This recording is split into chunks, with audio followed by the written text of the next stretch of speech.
Picture a college campus in autumn. Rolling lawns, tall oaks, red brick cottages nestled among the trees. The air is clean. The grounds are immaculate. There is a quiet here that feels almost designed, because it was. This is Belmont, Massachusetts, and what you are looking at is not a university. Behind these iron gates, tucked into 107 acres of carefully arranged beauty, sits McLean Hospital. For over 2 centuries, the most exclusive psychiatric institution in America.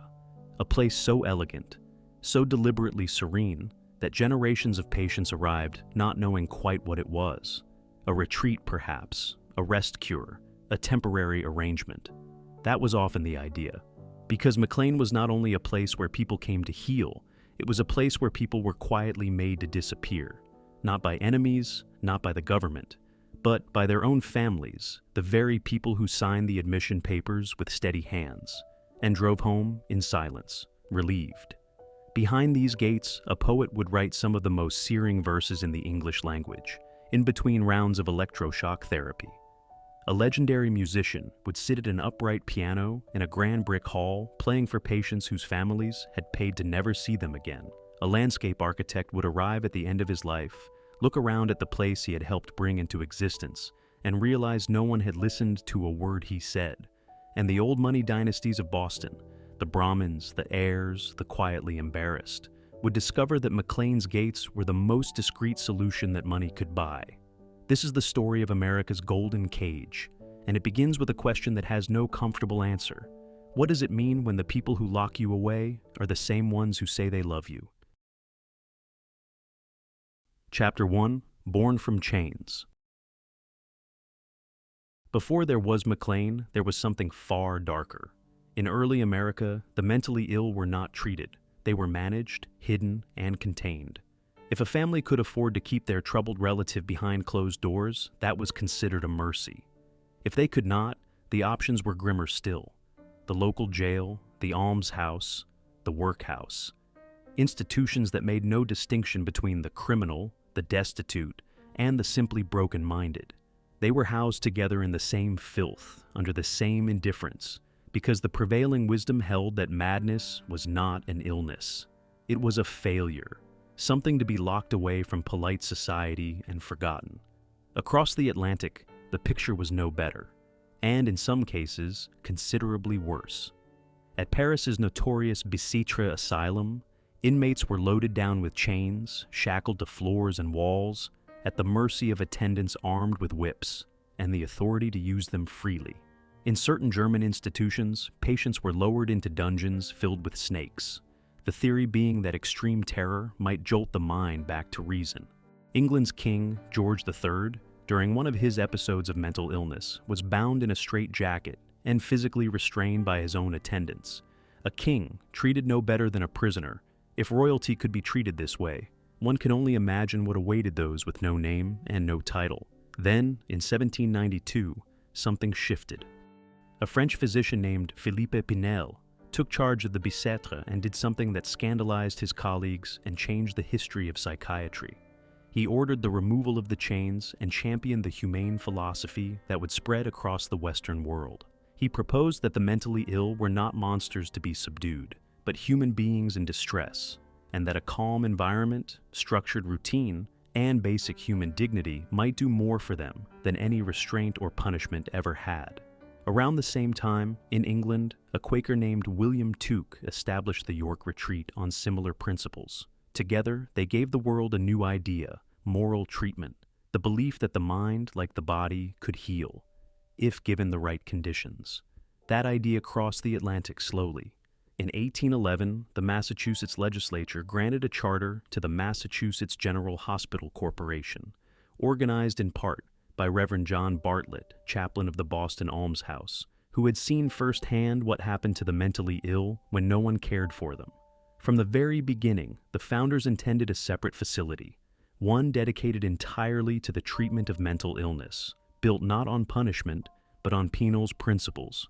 7 years later, in 1818, the asylum opened on the former Barrel Estate in Charlestown, the mansion adapted by the renowned architect Charles Bulfinch into a place of treatment rather than a place of confinement. It was the first psychiatric hospital in New England, and only the fourth in the entire country. Its first superintendent, Dr. Rufus Wyman, carried the philosophy of moral treatment into every aspect of the institution's early life. Patients arrived from all walks, the poor, the middling, the moderately wealthy, all admitted, all treated, all living under the same roof in what was, for that brief moment, something genuinely radical, a place that believed every broken mind deserved care. That moment did not last long. By 1823, the asylum was in financial crisis, carrying a debt that threatened to end the experiment entirely. Then came the bequest. A Boston merchant named John McLean, upon his death, left $25,000 to the asylum, with a residual legacy that would eventually total nearly $120,000, payable upon his widow's passing. It was an extraordinary sum. It saved the institution, and it changed it permanently. With the money came a new name, the McLean Asylum for the Insane, and with the name came something subtler and more consequential: a new identity. Wealthy donors expect a certain kind of return on a certain kind of investment. Other public institutions were opening to serve those who could not afford McLean's particular kind of mercy. McLean no longer needed to serve everyone. It could afford to be selective, and selective it became. What had begun as a democratic act of compassion, a place for all the broken minds of Massachusetts, began its long, quiet drift toward serving only those who could pay. The chains were gone, the whips were gone. In their place, sitting rooms, servants, manicured grounds, and a gate that, depending on who you were, either kept the world out or kept you in. Chapter 2: The Campus of Beautiful Lies. By the 1840s, the pastoral dream was already dying. The Charlestown campus that had once felt like a sanctuary, open fields, clean air, the gentle remove of the countryside, was being swallowed alive. Boston was expanding, and it was not expanding gracefully. Factories crept closer, slaughterhouses rose on adjacent land. And then came the railroads. By 1872, two sets of tracks cut directly through the McLean grounds, shattering whatever remained of the therapeutic quiet that moral treatment demanded. The asylum that had been designed as a refuge from the chaos of modern life had become an island in the middle of it. Something had to be done. The trustees turned to two men. The first was Joseph Curtis, a local civil engineer who would eventually be hired to supervise the actual design and construction of whatever came next. The second was a consultant of considerably greater fame, Frederick Law Olmsted, the landscape architect who had given New York its Central Park and Boston its Emerald Necklace. The man whose entire philosophy rested on the belief that designed natural spaces could restore something essential in the human spirit. Olmsted was not hired to build. He was hired to look and to choose. In 1872, he submitted his report to the trustees. His recommendation was 107 acres of wooded land on Wellington Hill in Belmont, a site of long curves and easy slopes, well-grown trees that could be thinned into glades and walks, a landscape that would, in his words, afford what was chiefly wanted better than any other available property in the suburbs of Boston. But Olmsted did not stop at the land itself. He had a philosophy about what should be built on it. He argued against the prevailing model of the era, the single massive institutional building, the kind of structure that announced from a distance exactly what it was. Instead, he called for village-like groupings of cottages, smaller residential buildings scattered across the landscape, so that the campus would read as a community rather than an institution. Something closer to a college, he said, than a hospital. The trustees agreed. They purchased the Belmont land in 1875, and then quietly, they moved on without him. When construction finally began in 1892, it was Joseph Curtis who was on the ground, shaping the paths and placing the buildings, supervising the work that would give the new McLean its physical form. Olmsted was not brought back. His vision had been adopted in spirit, but the hands that built it were not his. On the 1st of October, 1895, exactly 77 years to the day from the opening of the original Charlestown Asylum, the new McLean Hospital received its first patients. What they arrived to was extraordinary. Cottage residences that bore no resemblance to a ward, sitting rooms with fireplaces, servants' quarters, private grounds. The wealthiest patients lived in conditions that rivaled, and in some cases exceeded, the comfort of their own homes. There were excursions to the Boston Athenaeum, rows on the Charles River, afternoons of quiet and beauty in a landscape that had been deliberately arranged to soothe. At its most generous, it was exactly what Olmsted had envisioned: nature as medicine, beauty as therapy, dignity restored through the quality of one's surroundings. And then there is the final detail, the one that no screenwriter could have invented, the one that history delivered with the precision of a closing argument. Frederick Law Olmsted, in the last years of his life, lost his mind. The deterioration was gradual, then total. His family could no longer care for him. And so, they brought him to McLean, to the land he had chosen, to the institution he had helped imagine, to the grounds that other hands had shaped without him. He arrived as a patient. He looked around at the cottages, the paths, the careful arrangement of trees and walks, and he reportedly said, "They didn't follow my plans. Confound them." The man who had argued for beauty as healing spent his final days inside the place he had sent others. He had chosen this land for the broken-minded. He had not chosen it for himself. But, in the end, McLean made that choice for him. Chapter 3: When Wealth Became a Diagnosis. In 1958, a Pulitzer Prize-winning poet named Robert Lowell checked himself into McLean Hospital for the first of what would become 4 stays across 8 years. He was one of the most celebrated writers in America. He was also, by any clinical measure, seriously ill, cycling through episodes of mania and depression that had marked his entire adult life. McLean knew him well, and he, in turn, came to know McLean with the particular intimacy of a man who keeps returning to the same complicated place. During that first stay, he wrote a poem called "Waking in the Blue." It is set inside McLean's walls, among the patients he found himself living alongside. The old New England families, the Brahmin heirs, the men whose names appeared on the sides of buildings and the spines of genealogies, now shuffling the corridors in hospital-issued clothing, their fortunes intact, their minds unraveling. Lowell looked at them, and he named them. He called them the Mayflower Screwballs. It was a sardonic phrase. It was also an exact one.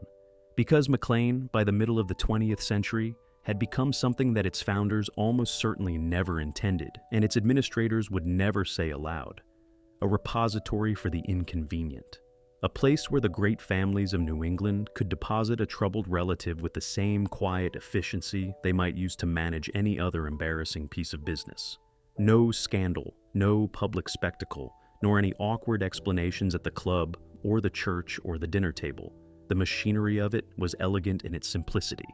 A family faced with a relative whose behavior had become a problem, an heir whose eccentricities had crossed some invisible line, a daughter whose emotional intensity made her unsuitable for the life that had been arranged for her, a son whose mind moved so fast and so strangely that polite society could no longer absorb him. That family had options: the right physician, the right conversation, the right signature on the right form. McLean's gates would open. The problem would be absorbed. Life would continue. 2 of Ralph Waldo Emerson's brothers spent portions of their lives inside these walls. Think about that for a moment. The man who gave America its philosophy of self-reliance, who wrote about the limitless potential of the individual mind, whose essays on nature and transcendence shaped a generation. The Emersons were not unusual in this. They were typical. The pattern repeated itself across generations, behind closed doors, in the language of concern and care. And then there was Upham Memorial Hall. Upham was the crown jewel of McLean's residential buildings. A brick mansion of extraordinary scale, built to house just 9 patients, so grand it resembled a private hotel more than a ward. Its corner suites were said, at one point, to be occupied exclusively by graduates of Harvard College, which led to its informal name among those who knew McLean well: the Harvard Club. It was, in its heyday, an almost satirical monument to the intersection of wealth and madness in American life. By the 1950s and 60s, Upham had become something darker. It was described by those familiar with it as a warehouse, a repository for the chronically ill and elderly rich, men whose families had struck lifetime financial arrangements with the hospital. The terms were simple and devastating: a lump sum, a guaranteed bed, a permanent arrangement.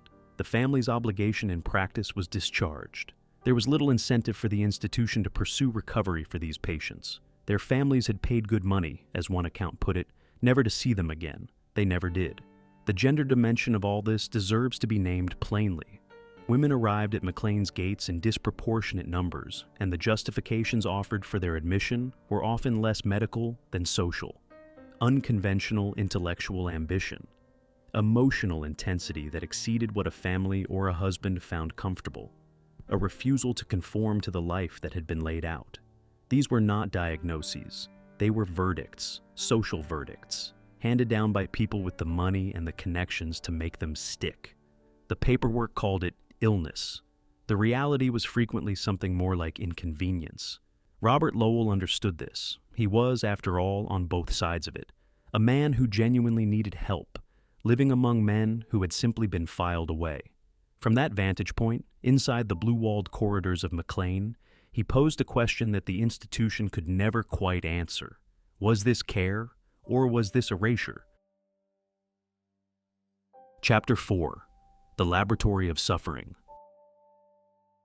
In 1888, McLean Hospital did something no psychiatric institution in America had ever done before. It established a dedicated research laboratory, a place where scientists would study the biological roots of mental illness, where the tools of chemistry and pathology would be turned toward understanding what actually happened inside a suffering mind. It was a genuinely radical act, a declaration that madness was not a moral failing or a spiritual wound, but a medical problem, and that medical problems, given enough intelligence and enough rigor, could be solved. The declaration was sincere.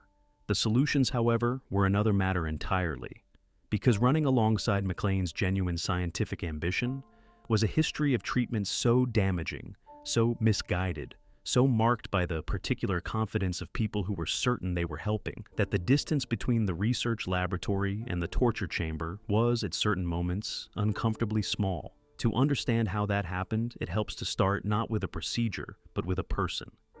In 1924, a man named Dr. Horace Frink was admitted to McLean in a state of profound collapse. Frink was not an ordinary patient. He had been a founding member of the New York Psychoanalytic Society in 1911. He had traveled to Vienna to be analyzed by Freud himself. He was one of the most prominent figures in American psychoanalysis, a man who had built his life and his identity on the promise that the talking cure could reach into the deepest chambers of the human mind and set something right. What brought him to McLean was, in part, Freud. Freud had encouraged Frink to pursue an affair with one of his own patients, a wealthy married woman named Madame Bijour. The encouragement was not purely therapeutic. Freud wrote to Frink with language that later scholars found difficult to interpret as anything other than financial. He suggested that Frink harbored a fantasy of making Freud a rich man, and that if matters turned out well, the imaginary gift might be converted into a real contribution to the psychoanalytic fund. The husband of Madame Bijour threatened scandal. He died before that scandal could erupt. Frink married her. The marriage fell apart. Frink's second suicide attempt followed. He ended up at McLean, where the treatment he received was old-fashioned, non-Freudian, and grounded in the kind of structured institutional care that Pinnell might have recognized. Within 5 months, he had recovered sufficiently to leave.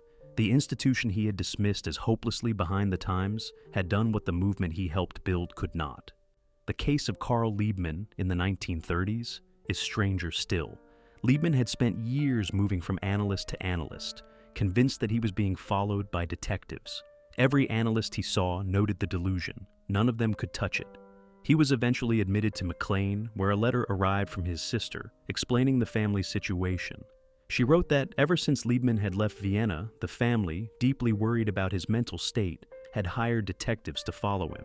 He knew nothing of this. The paranoia was real, so were the detectives.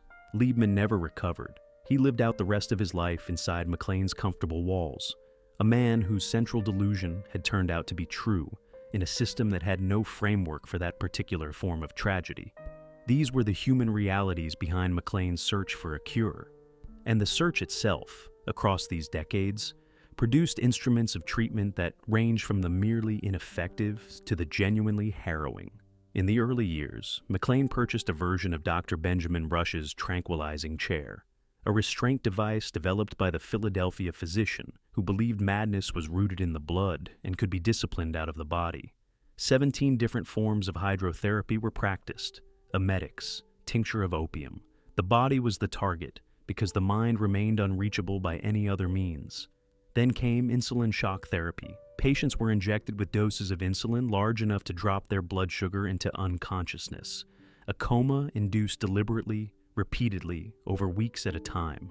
The theory was that this biochemical reset might restore something in the brain that illness had disordered. For the patients who underwent it, the experience was closer to dying and returning with no guarantee of what either would feel like. The therapy was eventually discredited entirely. Electroshock treatment followed its own arc, its lineage stretching back to the 1st century, when the Roman physician Scribonius Largus recorded using torpedo fish, electric rays, applied to the scalp to treat headaches and pain. In its modern form, it was more controlled but far from gentle, and administered at McLean, as elsewhere, to patients who had little say in whether it happened. And then there was the lobotomy. The procedure had been pioneered in Europe and awarded a Nobel Prize in 1949, a detail that should give anyone pause about the relationship between institutional prestige and genuine understanding. In America, a barnstorming surgeon traveled the country performing thousands of lobotomies, often without proper anesthesia, with a confidence that history would judge harshly. McLean was not immune. In 1947, 7% of McLean's patients were lobotomized. Every single one of them was a woman, with surgical fees running as high as $600 per operation. One medical historian observed that psychosurgery had become, in that era, a lucrative side specialty. The science pointed one direction. The money pointed the same way. The patients had no map at all. By mid-century, a new force was reshaping American psychiatry, one that promised to replace all of this with something more humane, more sophisticated, more truly healing. Psychoanalysis had arrived, and McLean, after years of resistance, was about to be swept up in the tide. The consequences of that flood are what the next chapter of this story is about. Chapter 5: McLean's Famous Patients. In the summer of 1953, a 20-year-old student from Smith College crawled into the space beneath her family's porch in Wellesley, Massachusetts, swallowed a bottle of sleeping pills, and waited to die. Her name was Sylvia Plath. And for nearly 2 days, while her family searched and neighbors combed the surrounding streets, she lay there in the dark, in what she would later describe as a whirling blackness she genuinely believed was the eternal oblivion.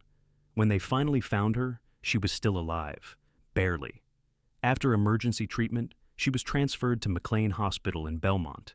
She would stay for 4 months. She received modified insulin treatment.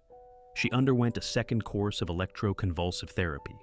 She had sessions of psychotherapy with a physician who helped her explore, in careful increments, the landscape of her own interior life. And she recovered, well enough to leave, well enough to return to her studies, well enough to graduate, to win a Fulbright scholarship, to go to Cambridge, to marry, to have children, to write. The treatments McLean offered her in 1953 were, by the standards of that era, among the best available anywhere in the country. That is not a small thing. It is also not the whole story. Because 10 years later, in a flat in London on a February morning in 1963, Sylvia Plath put her head in a gas oven while her children slept in the next room. The best available treatments of 1953 had given her a decade. They had not given her a way to live inside her own mind without being destroyed by it. She was 30 years old.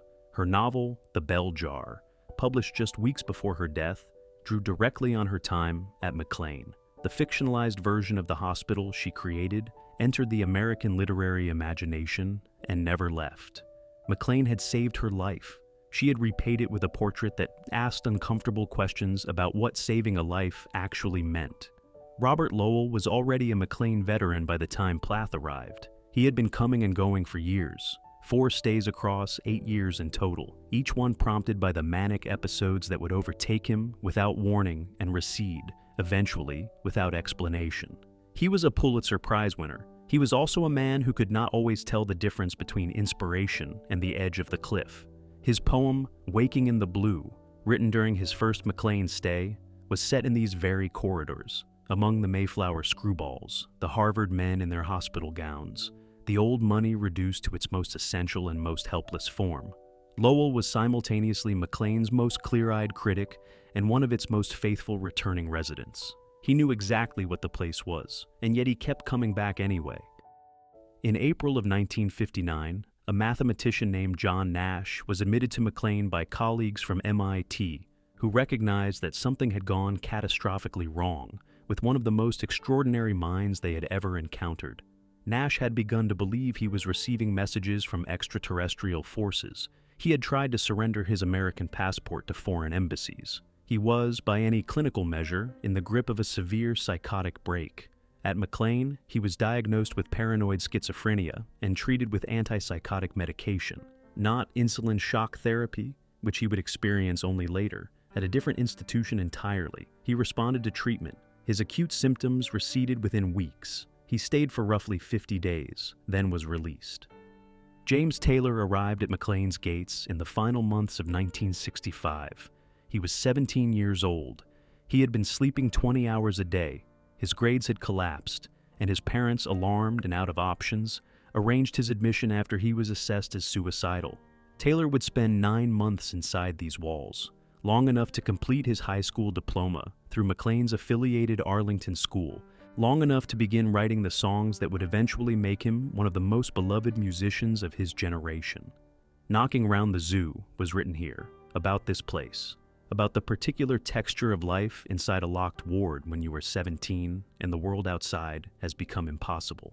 But the most extraordinary McLean story James Taylor carries is not about music. It is about a draft board. When Taylor turned 18, he was still a patient at McLean. The Vietnam War was escalating, and young men of 18 were being called to register for the Selective Service. Taylor was summoned. A staff member and a nurse escorted him to the draft registration office in Cambridge, both of them in white coats, flanking him on either side. They told the draft board with complete seriousness, "James here is a mental patient. He is a good kid, but he is really not well." He was deferred within seconds. McLean had given James Taylor structure when he had none, a diploma when school had become impossible, the beginnings of a musical identity, and an alibi from a war that killed 58,000 Americans. It is difficult to calculate what those 9 months were worth. Ray Charles came to McLean under entirely different circumstances. There was no breakdown. There was no family intervention. There was a federal judge. In 1964, Charles was arrested at Logan Airport in Boston for possession of heroin and marijuana, his third drug arrest. He faced the serious possibility of prison, but the judge who heard his case took a different view. He offered Charles a deal: 4 years of probation on the condition that he check into McLean every 6 months for observation and that he test clean for drugs at each visit. Charles accepted. He found in Upham's ground floor living room an upright piano. He sat down and played. His fellow residents gathered. He gave impromptu concerts in one of the most unlikely venues of his career and described the experience in his autobiography with the dry economy of a man who had seen everything and was surprised by very little. He walked in through a judge's order and walked out each time into the life that was waiting for him. Chapter 6: The Cracking of the Cage. Every institution, no matter how beautiful its grounds or how prestigious its name, eventually reveals what it is made of. For McLean, the revealing came slowly, not in a single catastrophic moment, but in a series of fractures, each one exposing something the manicured exterior had been carefully arranged to hide. The first crack appeared in the 1940s. A sexual scandal involving a staff member and a patient sent a tremor through the institution. It was not merely the act itself that damaged McLean. It was what the act revealed, that the power imbalances embedded in the relationship between keeper and kept, between the person holding the keys and the person who needed them, were not being managed. They were being exploited. The scandal drew scrutiny from outside the gates for the first time in a long while, and inside them, morale collapsed in the way that morale always collapses when people realize that the place they work has been lying to itself. By mid-century, McLean had settled into something that was neither healing nor quite failing, a kind of gilded drift, comfortable, prestigious, and expensive, but not, by any honest assessment, especially effective. The institution had become so accustomed to its own reputation that it had stopped interrogating it. A line attributed to the director of that era captured the mood with an accidental precision that bordered on self-parody. "If you don't know where you are," he reportedly said, "then you're in the right place." It was, depending on how you heard it, either a wry joke or an admission. In 1955, the trustees decided that what McLean needed was a transformation. They hired Dr. Alfred Stanton, a prominent Freudian, co-author of the influential text, The Mental Hospital, a man of considerable intellectual standing in mid-century American psychiatry. Stanton arrived with a conviction that was, in its way, as sincere as it was catastrophic. He believed that psychoanalysis could heal schizophrenia, not manage it, heal it. And he believed, with equal conviction, that medication was a crutch, a shortcut, a betrayal of what genuine psychiatry was supposed to do. As one colleague recalled his position, if you were really a good psychiatrist, you would try to cure without drugs. Across the 1960s, the consequences of that conviction accumulated. Patients with serious psychiatric illness went undertreated, or untreated entirely. The decade produced 2 documented crisis periods of patient suicides at McLean. Each one was a tragedy in itself. Together, they were an indictment. Stanton resigned as psychiatrist-in-chief in 1967, and then he did something that, in its own way, is the most remarkable part of his story. He spent the next 15 years shepherding a comprehensive, rigorously designed research study, the kind of study that can only be built by someone who has committed their professional life to a question and refuses to look away from the answer. The study was published in 1985. Its conclusion was unambiguous. Psychoanalysis could not help schizophrenia. The talking cure, applied to the most severe forms of psychotic illness, produced no meaningful benefit. The governing idea of Alfred Stanton's entire tenure at McLean, the belief that had shaped the institution's identity for 30 years, that had kept medication out of the hands of patients who desperately needed it, was wrong. He had spent the rest of his career proving it. The 1985 study did not only close a chapter, it helped open a new one.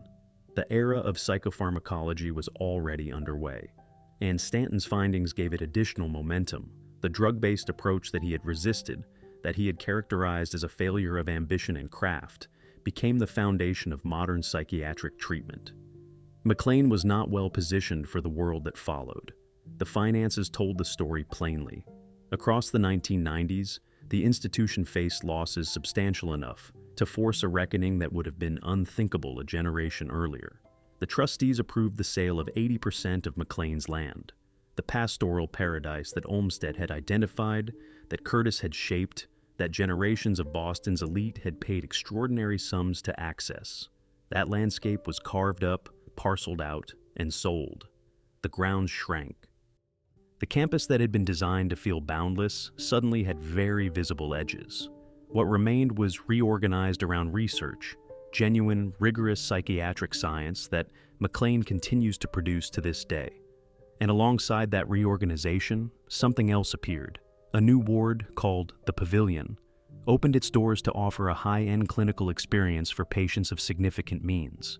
A luxury ward for the ultra-wealthy. At McLean Hospital, it was not a departure from McLean's identity. It was a continuation of it. Chapter 7. The Haunting That Remains. The lawns are still immaculate, the oaks still stand along the paths, the brick cottages still sit among the trees with the quiet, settled authority of buildings that have absorbed more human experience than they will ever be asked to account for. If you walked onto the McLean campus in Belmont today without knowing its history, you might still mistake it for a university, a place of learning, of reflection, of minds at work in pleasant surroundings. You would not be entirely wrong. McLean today is a genuine leader in psychiatric research, affiliated with Harvard Medical School and Mass General Brigham, home to one of the largest neuroscientific research programs of any private hospital in the world. The Harvard Brain Tissue Resource Center operates here, the largest collection of its kind on Earth. Neuroimaging technology scans the living brain in ways that the physicians of 1818 could not have conceived. Treatment programs for borderline personality disorder, developed at McLean, have been adopted across the country and around the world. Real science, real progress. Conducted on the same grounds, in the shadow of the same trees, where real harm was done in the name of the same goals. Both things are true. The cultural afterlife of this place is built almost entirely on the testimony of those who suffered inside it. Sylvia Plath's The Bell Jar, Susanna Kazan's Girl Interrupted, which became a film which brought McLean's particular atmosphere of beautiful confinement to a new generation of viewers. James Taylor's music, carrying inside it the fingerprints of 9 months spent inside a locked ward at 17. These works did not make McLean famous. McLean made these works necessary. The institution gave its most articulate patients something to push against, and they pushed back with the only instruments they had, language and music and the long memory of those who survive. Here is the paradox, stated as plainly as it deserves to be stated. McLean was founded on one of the most radical acts of compassion in the history of American medicine, the belief that the broken-minded deserved beauty, dignity, and genuine care rather than chains and dungeons. That belief was real, the people who held it were sincere, and the institution that grew from it became, across the following 2 centuries, one of the most sophisticated instruments of social control that American wealth and privilege ever produced. A place where families deposited their inconvenient members, where women were diagnosed with their own ambitions, where the price of admission guaranteed not recovery, but discretion. Both of those things are the same institution. Neither cancels the other. That is precisely what makes McLean's story so difficult to look away from. Picture them, one last time, inside these walls. Sylvia Plath, at a desk in her cottage, writing in the margins of whatever she was given, finding in the act of writing the only ground that held steady beneath her. Robert Lowell pacing the corridors in the blue hours of the morning, turning a phrase in his mind that would outlast every other thing about him. James Taylor, with a guitar he had somehow gotten his hands on, finding the first notes of something that would eventually reach tens of millions of people who had never heard of Belmont, Massachusetts, or the locked ward where it began. John Nash at a window, looking out at the wooded hills, watching a thought arrive that he could not yet determine was mathematics or madness, and not yet knowing that the answer might be both. They came here broken, or were brought here broken, or were defined as broken by people who found them inconvenient. Some of them left. Some of them returned. Some of them never fully left at all. McLean did not break these people. The world had already done that, in the ways that the world has always broken those whose minds move differently, feel more intensely, or refuse to conform to the shape of the life that has been arranged for them. What McLean offered was a beautiful place to be broken in, and sometimes, not always, not even often enough, a way back out,